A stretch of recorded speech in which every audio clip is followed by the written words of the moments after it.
think we all have our own style. But that was definitely one of the most relevant things I took away with me, yeah. Now, since, you had done just a few things before you got into GH, what was your way of memorizing all of those pages being thrown at you, I'm sure, on a daily basis? I knew that question was coming. Yeah. And I don't know if I should answer this quite honestly because I might not work again. I will be honest. I will be honest and tell you this, that I have a semi-photographic memory, so I can look at about 20 pages, and I've proven it to people. I can take about 20 pages and learn it within about 3 minutes. So for me, it's been always sort of relying on that side of my intelligence. I was never really a good tester in school. I was never one who really liked to study. I learn by doing. I learn visually, and I learn just differently. And I guess you can say that's a semi-form of dyslexia, if you will, because every time I would see like a multiple choice question on an answer sheet, I can make sense of every answer, unless they were absurd. But they all look the same to me, and so I kind of got through school orally. To be honest with you, I had my own way of teaching and myself and learning, and so I kind of took what I learned in school and applied it to what I do now, and it's very odd because you go from daytime where you're doing an average of 25 to 50 to 60 pages a day, depending upon how many shows you do. Then you go to primetime in film where you're shooting 3, 4, 5 pages a day, on a 10-day shoot. It's so easy for me when it comes to memorization. And so I've kind of gotten into a habit of where, I rely more on the spontaneity. I rely more on instincts in the sense of because you're on location, you can use your surroundings and you're put into a real environment as opposed to always being on a stage every day. And in daytime it's different because you kind of have the same storyline for quite some time, and you pretty much know your story points, and so you can get away with, manipulating the lines here and there and kind of speaking the way that you would speak, and whereas in primetime in film, not that you can't do that then as well, but it's a little bit easier to adapt to your surroundings because you can incorporate all of that with you, and so my method is very different. I'm not a big boy, this is a bad thing to say. I'm not a big studier. I'm not. I do my own sort of character breakdown from start to finish of the episode, and I'll glance at it, and then I'll wait till I get to set, and we get to rehearsals, and we do our thing, and then I can start to really form what I need to do in my head while they set up lighting.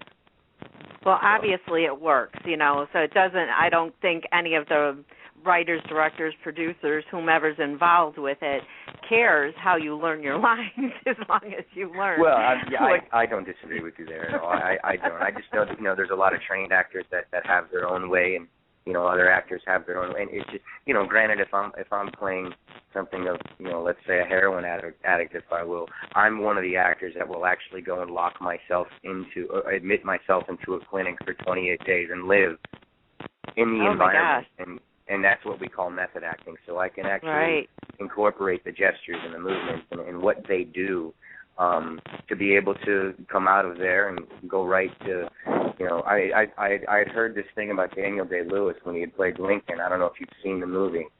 Not yet. But his performance was just amazing. It was incredible. But I had heard during his entire shoot and 3 months before that, again, I don't know if that's the exact time, but 3 months before that, he was pretty much Abe Lincoln all day, every day, at home as well.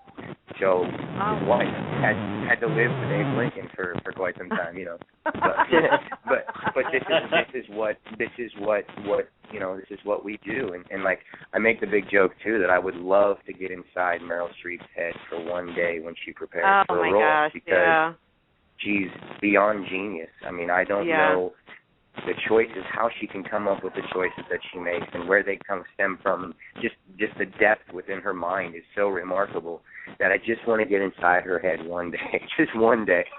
I know, and it's funny though, because it seems that most actors out there, whether I see it on TV where they're being interviewed or on a radio show like this or whatever, if you ask who you look up to, most people say Meryl Streep. Oh yeah, well, Meryl Streep and Johnny Depp are my two, for sure.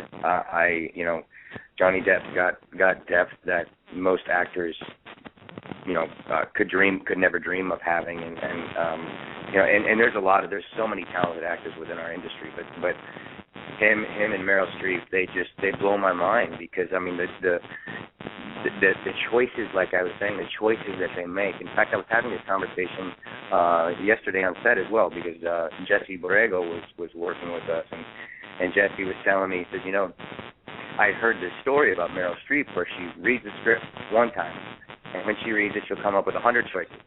And then I heard the other story where she'll read it another 100 times, and every time her choices change, but when it goes to production day, she goes right back to what the first choices were. So it always shows you as an actor, most of the time, and even in every walk of life, I guess I could say, that our instincts pretty much are always right. Yeah. If you're in tune with yourself and in tune with your mind, your instincts will be all right. So we rely on them quite a bit as actors.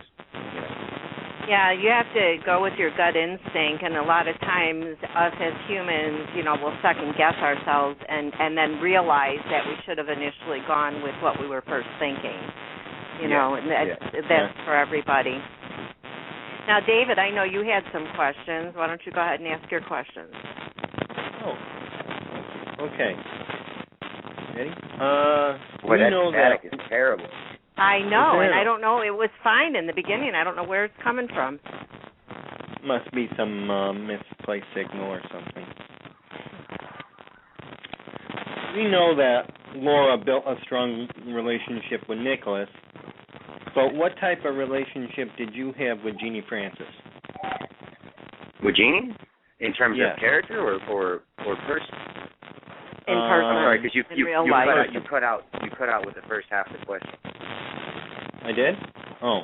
He said that he knows that Nikolas had a strong relationship with Laura. What kind of relationship did you have with Jeannie? Jeannie was always very difficult to have a relationship with, just because Jeannie was she was always pretty just to herself. I mean, and I don't mean that in a negative way. She just right. When it came to work, it was work, and when she was done, work was over, and it was time to go home. It's kind of different on daytime shows, because you and I have to be honest. I mean, I'm hoping that we don't have to talk about daytime too much, because it's so far out of my career now that, I mean, it was my starting point, but I kind of like to veer away from that a lot, only because it's taken a lot of work for me to kind of break free of that sort of reign, if you will. But Jeannie was really all about the work, and she wanted to come to work, and she, and that was pretty much it. Like I said, it's very difficult sometimes to keep friends within the industry, because you don't really see each other as often as you do, or you think you would. You do in daytime a little bit, but when you start work at 6 a.m. and you're done by noon, everybody else is working after you. And so, some of us had relationships all set, some didn't. But, I mean, for the most part, I have the utmost amount of respect for her. Of course, I adored her. I still do. And I have not spoken to her in a long time. But I will always respect her. I mean, she was such a huge part of the beginning of my career that not very many people can say they were blessed enough to work with Luke and Laura, Exactly.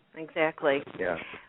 Well, if we fast forward a bit, and you did a lot of guest starring roles on, like, Bones and CSI Miami, The Mentalist, all the shows that I watch, by the way. What would you say was your, and there was also Monarch Cove and The Closer and Vampire Diaries and that. Which one would you say was your favorite role to play out of those? Wow.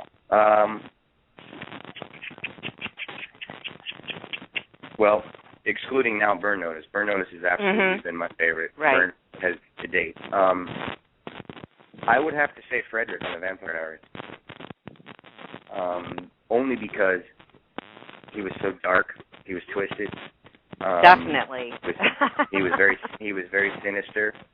And it's not that those are places I like to go. They're just the most fun to play because you can draw from so many avenues and so many places. And I like them because it's just you kind of have free reign.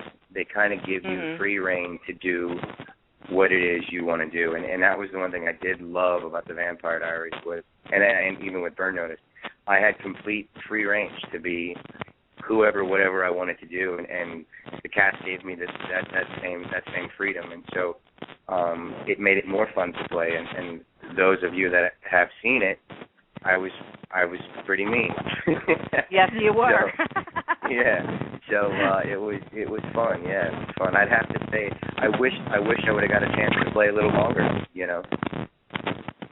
Yeah, but unfortunately, you got your due in the end. Yeah, that character was not meant to stick around for a while. That's no.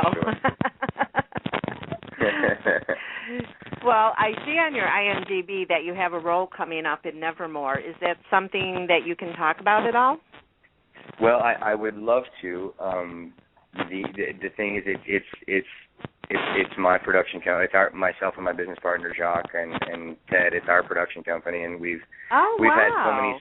Yeah, we've well, I met Jacques. God, I guess I love him to death. He's like my big brother.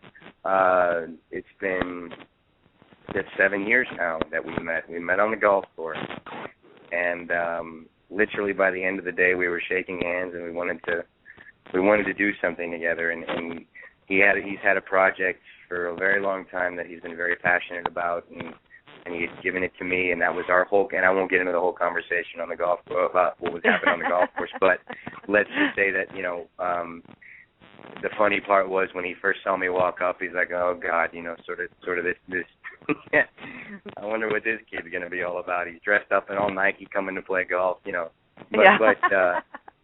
But I mean, we clicked on levels that were just genuine. They were real, and they were brotherly. And by the end of the day, we wanted to do something. When I read what he had, I was pretty floored because it's something that is we believe and have believed now for 6 years that is going to be a big opportunity for us to make a statement and to help some girls along the way and some people along the way.